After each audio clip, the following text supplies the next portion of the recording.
Assalamualaikum warahmatullahi wabarakatuh. Perkenalkan, saya Anna Hirina dari Universitas Bina Insan Kota Lubuk Linggau. Saya merupakan salah satu peserta pelatihan pekerti Universitas Bengkulu gelombang kelima. Baiklah, di kegiatan kita pada hari ini, saya ingin menyampaikan materi mengenai penyakit infeksi parasit. Tentunya di sini teman-teman semua sudah pada tahu kan apa sih parasit gitu. Kembali lagi ke pelajaran SMA nih mengenai simbiosis. Kira-kira teman-teman di sini udah pada tahu belum apa sih yang dimaksud dengan simbiosis? Ya, jadi simbiosis itu merupakan semua jenis interaksi antar dua organisme yang berbeda, baik dalam jangka pendek maupun dalam jangka panjang, seperti itu. Nah, di sini simbiosis itu dikategorikan menjadi tiga. Yang pertama itu simbiosis mutualisme, yang kedua simbiosis komensalisme, dan yang ketiga parasitisme. Simbiosis mutualisme ini sendiri merupakan simbiosis antar dua organisme. Misalnya di sini kita contohkan organisme A ini dan satu lagi di sini ada organisme B seperti itu. Ya, maaf tulisannya jelek. Jadi gini, mutualisme ini simbiosis antar si A dan B ini mereka itu saling menguntungkan seperti itu. Ya, jadi di sini antar simbiosis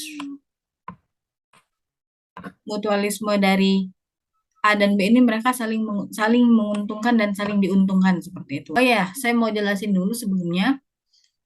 Kan di sini kita udah jelasin nih, simbiosis merupakan interaksi antara dua organisme.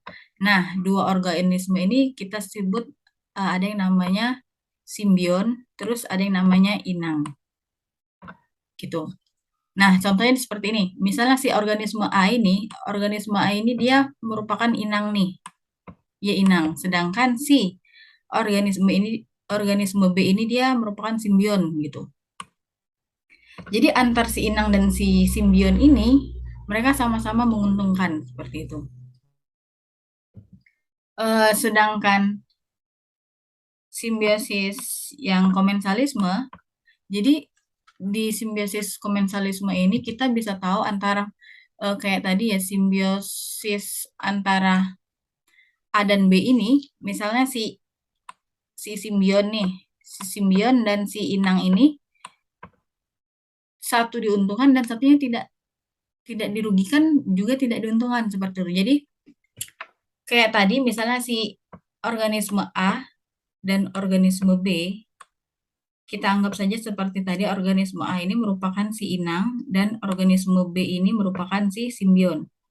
Jadi interaksi antar inang dan simbion ini dia si B ini yang menginangi si A, dia mendapatkan keuntungan nih.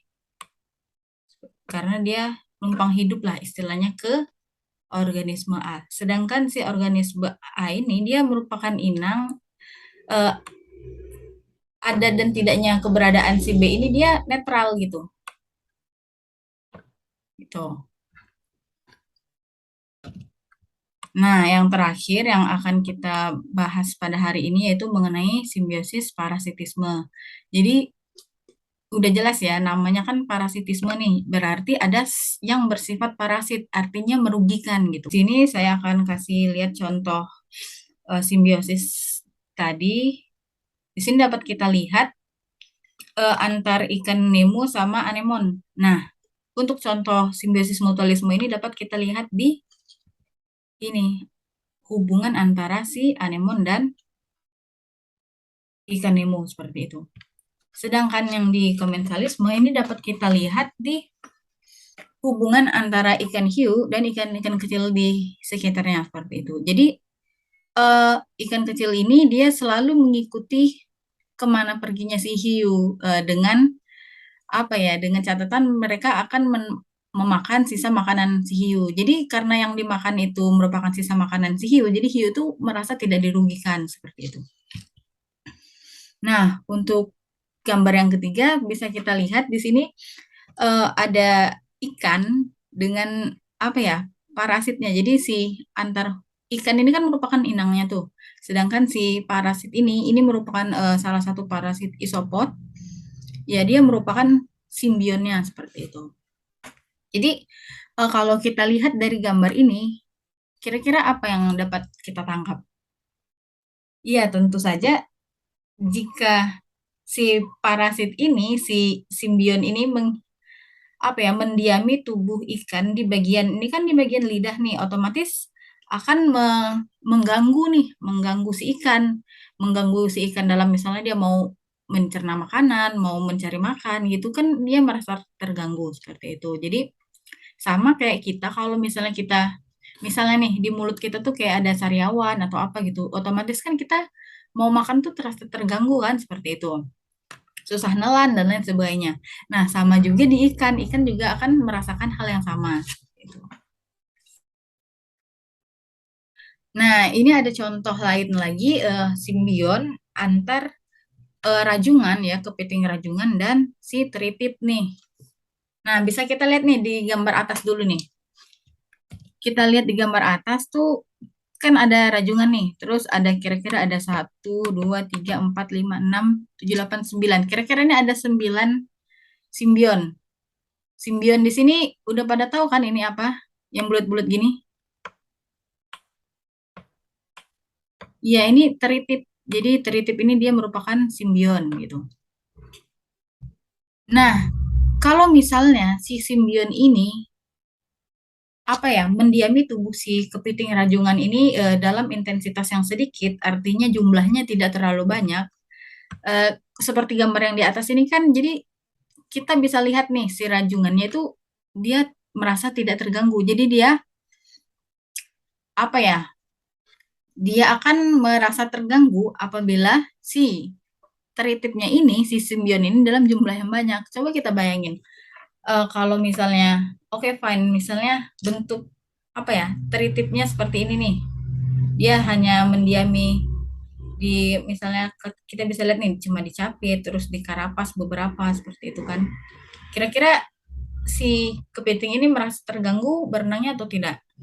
Ya, kalau misalnya jumlahnya sedikit, otomatis apa ya, si kepitingnya ini tidak akan merasa terganggu. Jadi dia ya, ya udah seperti biasa aja. Jadi di sini dia berlaku simbiosis yang komensalisme nih. Jadi si teritip diuntungkan, sedangkan si rajungannya tidak diuntungkan maupun juga tidak dirugikan. Nah, apabila jumlah teritip ini udah dalam intensitas yang tinggi, kita bisa lihat nih gimana pergerakan apa ya si rajungannya ini, tentu saja ya dengan banyaknya si teritip ini terus bobot tubuh si rajungan juga bertambah, terus dia juga akan terganggu di movingnya, misalnya pergerakan dia jadi lebih lambat. Otomatis kalau misalnya pergerakan dia lebih lambat, dia akan lebih mudah terserang apa ya, diserang oleh predator gitu. Jadi banyaknya teritip ini dia akan bersifat parasitisme gitu. Jadi dia akan bersifat parasitisme jika intensitasnya sudah tinggi seperti itu. Oke, kita lanjut. Nah, kan kita udah masuk nih ke parasitisme. Jadi bidang ilmu yang menaungi parasitisme itu adalah parasitologi gitu. Jadi di sini kita bisa tahu nih, parasitologi merupakan suatu cabang ilmu biologi yang mempelajari semua organisme parasit. Terus gini, oke, ini parasit. Udah pada tahu semua kan berarti apa yang dimaksud dengan parasit. Ya, jadi parasit itu merupakan organisme yang hidupnya tergantung pada organisme lain, serta dia memiliki hubungan timbal balik dengan organisme yang ditumpanginya tersebut. Seperti itu. Ya, parasit ini memiliki potensi yang menghasilkan efek negatif, terutama infeksi berat pada inang. Ada banyak organisme yang ketika parasit itu menghampirinya, ya dia akan merasakan gangguan mulai dari gangguan pernapasan, gangguan pergerakan, seperti itu. Ini contoh yang tadi, seperti yang saya jelaskan sebelumnya, ini ada contoh parasit ya simbion yang mendiami tubuh si kepiting rajungan. Tuh, kita bisa lihat tuh, Kalau misalnya kayak rajungan kan dia hidupnya ini ya di sedimen ya. Jadi ada banyak teritip. Sebenarnya teritip ini dia hidupnya tuh menempel di tubuh di karapasnya si ini ya, si rajungan. Untuk efek negatifnya itu biasanya dia saling berkompetisi dalam mencari makan, meskipun makanan yang dimakan oleh rajungan tuh kadang berbeda juga kan. Nah, tapi efek negatif lainnya itu ketika si rajungannya itu sudah lama tuh, ibaratnya si teritipnya udah lama mendiami tubuh si rajungan. Kasusnya itu saya pernah nemu rajungan dengan ketika ada apa namanya teritip, terus ketika teritip yang kita cabut, nah itu ternyata dia melubangi karapasnya, jadi karapasnya itu rusak seperti itu. Nah, teritipnya ini merupakan jenis dari Selonibia sp. Nah, ini kita bisa lihat salah satu contoh parasit yang ada di rajungan ya. Kita bahas dulu. Sebenarnya kan kenapa sih kok bahas rajungan? Emang rajungan ikan? Ya, maksudnya dia juga termasuk dalam satu bidang ilmu perikanan gitu.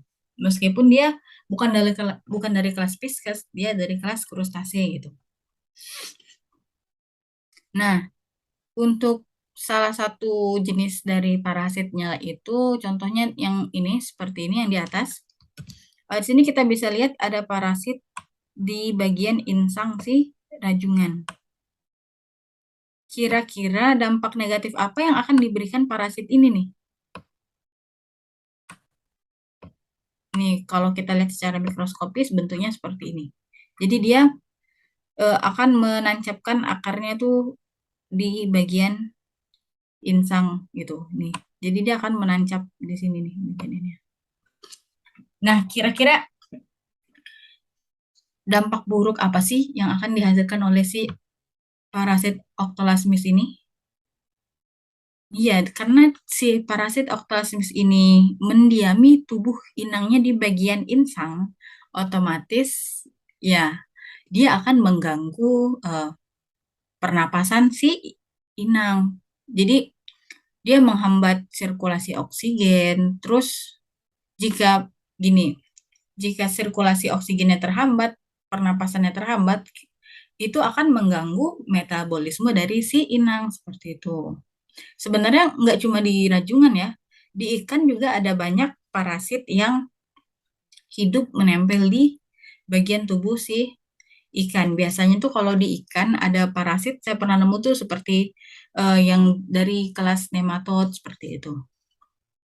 Jadi cacing. Di insang rajungan juga biasanya tuh ada sih cacing. Tapi kali ini yang paling banyak kita temukan itu di jenis ini, Octalasmis. Nah, selanjutnya jika ada parasit yang mendiami tubuh inangnya di bagian karapas, di insang. Nah, ini kita bisa lihat nih, si parasitnya dia penuh nih, hampir menutupi bagian dari tubuh si inang.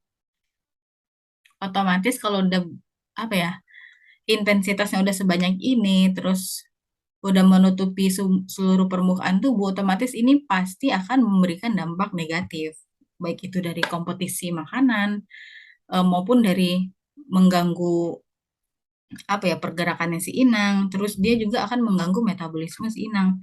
Nah, sebenarnya parasit Thomsonnya ini kita bisa lihat tuh dia sangat apa ya kayak gini seperti kayak cacing tapi dia lebih kecil gitu loh, kecil gini. Ini kalau misalnya kita lihat di bawah mikroskop bentuknya seperti ini. Nih bentuknya. Nah, dampak buruk yang diberikan si parasit Thomsonnya ke inangnya ini biasanya apabila si inangnya itu lagi matang gonat nih. Nah, si parasit Thomsonnya ini dia bisa menggagalkan proses reproduksinya gitu. Jadi yang tadinya dia mau matang gonat, terus sel-sel telurnya itu bakal rusak seperti itu. Selain itu juga parasit Thomsonnya ini bisa apa ya mengganggu hormon dari si inang seperti itu. Pernah ada kejadian saya baca di jurnal, nanti akan saya berikan ya jurnalnya, nanti kalian bisa baca. Jadi kasus Thomsonnya ini dia bisa merubah apa ya kelamin dari si rajungan ini, yang tadinya rajungannya merupakan rajungan betina, jadi akibat dia mengganggu hormon, jadi dia akan seperti jantanisasi terhadap inang seperti itu. Nah, sekarang kita akan masuk ke jenis-jenis dari parasit. Yang pertama itu kita bisa lihat ada ektoparasit dan ada endoparasit.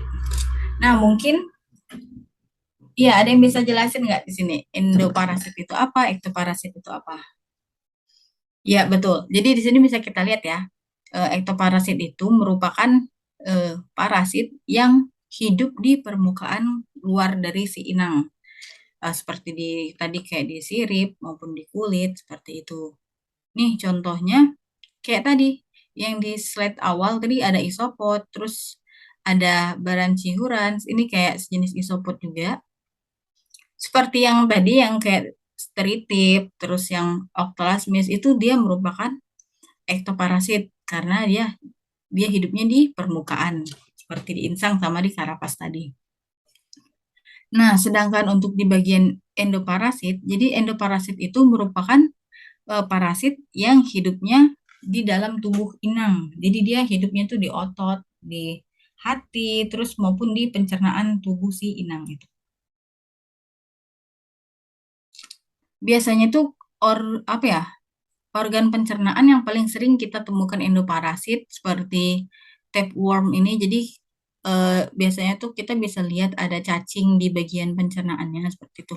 Nah, contohnya juga yang sering ditemukan ini dari ini nematod seperti itu.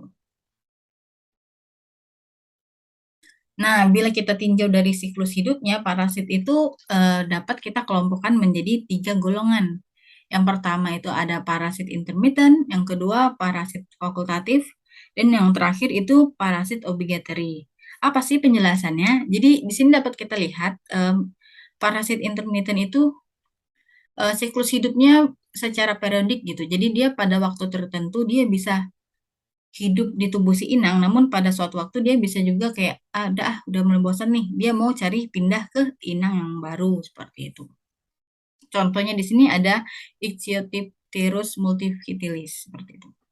Sedangkan untuk parasit jenis fakultatif, di sini kita bisa lihat ya, parasit fakultatif ini dia siklus hidupnya dapat berfungsi sebagai parasit pada atau di dalam organisme hidup lainnya maupun juga dia bisa hidup di alam bebas. Jadi dia sebenarnya tuh bisa hidup di alam bebas, tapi karena dia tipe parasit fakultatif ini dia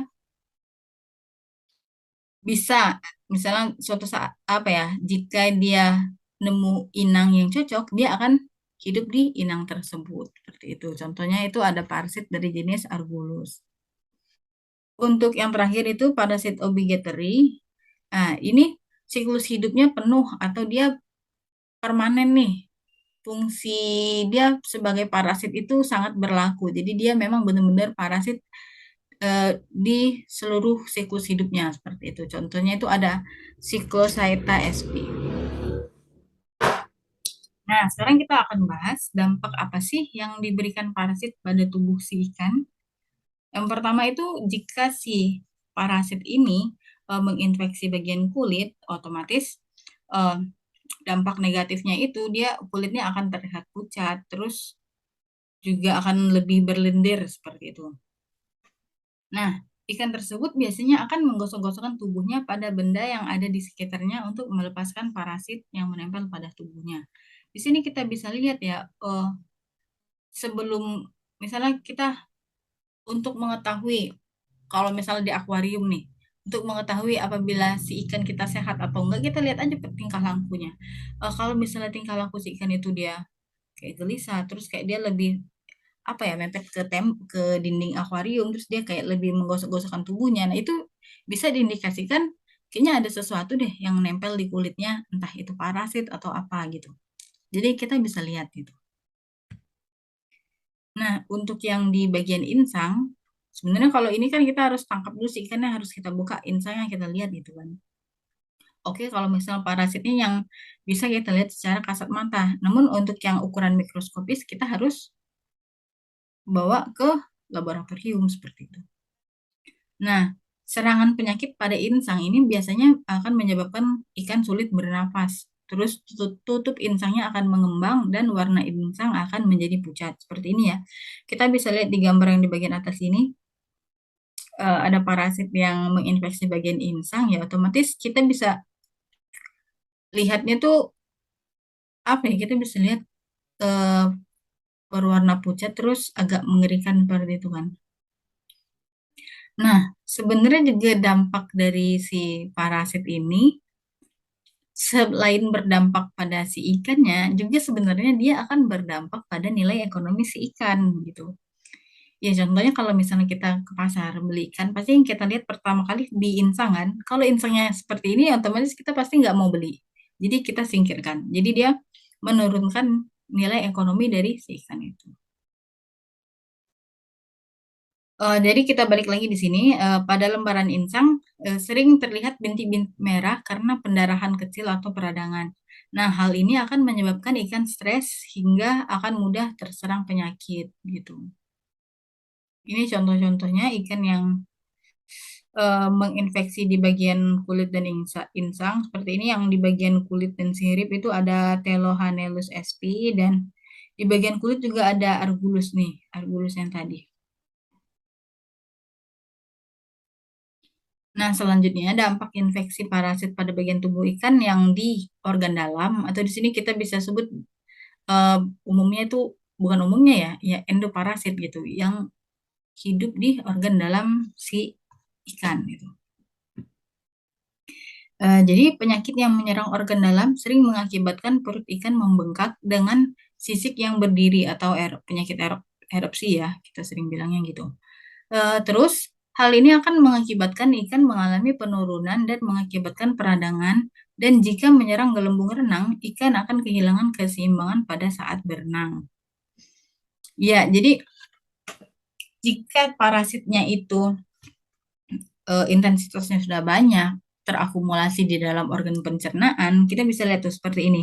Jadi ketika pas kita bedah si ikan, parasitnya akan langsung keluar gitu banyak gitu, seperti yang digambar yang ini ada jenis parasit Glugea. Jadi Glugea itu dia kecil sekali, bentuknya bulat-bulat gitu.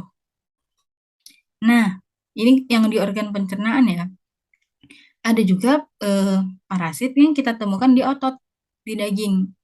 Biasanya tuh yang sering kita temukan di otot dan daging itu jenis ini ya, cacing-cacingan ya, seperti di ini kita bisa lihat di otot sama di organ pencernaan juga cacingnya sudah terlihat. Ini. Coba untuk lebih jelasnya ini sangat apa ya, kecil sekali. Namun kita masih bisa lihat secara kasat mata, tapi kita nggak bisa lihat nih ini jenisnya apa. Jadi kan harus kita lihat di bawah mikroskop, jadi supaya jelas untuk jenisnya apa gitu, jenis cacingnya. Nah, untuk pemeriksaan parasit pada ikan, untuk gimana sih kita bisa tahu jumlah parasitnya, apa cara menganalisisnya? Di sini kita akan mempelajari cara pemeriksaan parasit pada ikan. Untuk pemeriksaan sampel ikan, pertama tuh kita ambil dulu tuh sampel ikannya. Kita ukur dulu bobotnya, jenis kelaminnya apa, kita ukur panjang standarnya gitu berapa. Terus setelah kita ukur semua, kita bisa lihat dulu nih ektoparasit yang ada di bagian kulit atau insangnya atau apa siripnya. Kita bisa lihat di bawah stereomikroskop gitu. Nah, untuk pemeriksaan ektoparasit dilakukan pada bagian eksternal ikan, yakni pada bagian insang, sirip, mata, ataupun operkulum seperti itu. Jadi, bagian-bagian tubuh tersebut kita pisahkan dulu nih, kita pisahin ke percawan gitu. Jadi, percawan itu kita bisa lihat ini siripnya, terus matanya, seperti itu. Terus kita isi dengan air fisiologis, kemudian kita periksa di bawah stereo mikroskop gitu. Nah, gimana sih untuk endoparasit atau apa kita akan memperlakukan hal yang sama? Untuk yang bagian endoparasit tentu saja beda karena kan endoparasit di bagian dalam tuh otomatis kita harus membedah dulu si ikannya gitu. Jadi untuk pemeriksaan endoparasit dilakukan dengan membedah tubuh ikan, selanjutnya seperti bagian tadi, bagian organ dalam yang saya jelaskan sebelumnya seperti hati, usus, gonad, itu kita pisahin per cawan Petri gitu. Sama kita beri air fisiologis, kemudian kita periksa di bawah stereo mikroskop seperti itu. Nah, selanjutnya parasit-parasit yang kita dapatkan ini tadi kita kumpulkan nih. Kita kumpulkan, kita beri kode sampel, kita beri label, terus selanjutnya kita identifikasi. Nah, biasanya saya menggunakan buku identifikasi itu nanti saya ada beberapa buku dan jurnal nanti akan saya kirimkan kepada kalian di akhir perkuliahan kita hari ini ya. Nanti bisa hubungi saya atau enggak nanti saya akan upload di Google Drive, nanti kalian bisa download di situ. Nah, setelah kita tahu ini jenis parasitnya apa, terus kita bisa mengetahui tingkat intensitasnya itu berapa banyak, terus prevalensinya berapa banyak itu gimana? Ya ini kita menggunakan eh, ada rumus yang akan kita gunakan gitu. Jadi tingkat infeksi parasit itu kita bisa bilang, wah ini tingkat infeksinya tinggi, terus wah ikan ini tingkat infeksinya rendah. Nah kita bisa tahu dengan melakukan analisis ini gitu. Jadi, tingkat infeksi parasit itu dapat dinyatakan sebagai intensitas infeksi atau prevalensi.